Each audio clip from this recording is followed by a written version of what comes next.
Shqipëria përkujton sot 81 vjetorin e çlirimit nga pushtuesit nazist.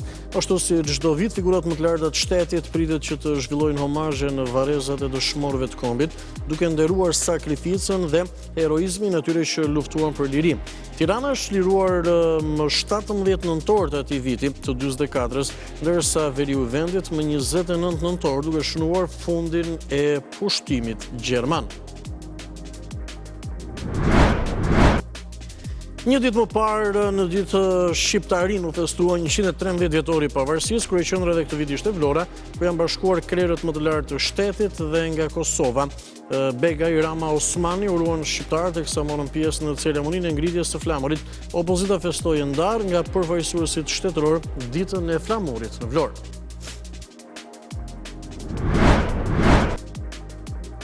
Në ceremoninë e pritjes për ditën e flamurit për pavarësinë që bëri bashkë në Pallatin e Brigadave personalitetet të larta, presidenti i Republikës Begaj theksoi arritjet e Shqipërisë me një marrë serioz të saj në arenën ndërkombëtare dhe një partnere besueshme në mbar botën.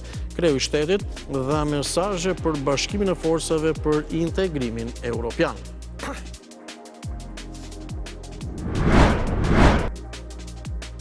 Në ditët e pushimit për festat e nëntorit, shumë shqiptarë zgjodhen që të largohen jashtë vendit. Operatorët turistik thonë se më të preferuarat janë vendet e rajonit, ku rreson Italia, pasi ka më shumë destinacione fluturimit direkte nga Tirana. Fluks është shënuar ditën e djeshme në pikën e kalimit kufitar të Kapshticës për ata që i drejtoheshin Greqisë.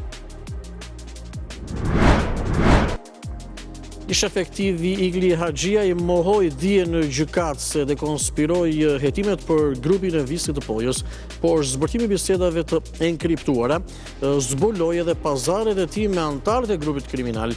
Reportëve mëson se Haxhia, i cili kërkonte para në shkëmbim të informacioneve, kishte edhe 2 bashkëpunëtor. Nga bisedat provohet se ishte i përfshirë vetë në shitje, blerje dhe transport të drogës në disa episode.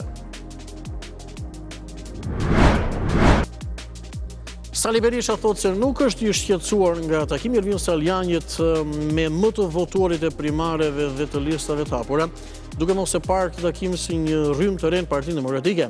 Të njëjtin shëndrim shfaqi edhe ish kandidati Tedi Kopliku, i cili ndonë se ishte pjesë e takimit, u kujdes të sqarojë se ishte thjesht një bisedë miqësore mes demokratëve. Mira avion Airbus janë pezulluar pasi është zbuluar se rrezatimi intensiv diellor mund të ndërhynte në kompjuterët e kontrollit të fluturimit në bord, duke çuar në vonesa në gjithë botën. Shumica prej 6.000 avionëve do të jenë në gjendje që të fluturojnë përsëri, pasi t'i nënshtrohen një përditësimi të shpejtë të software-it.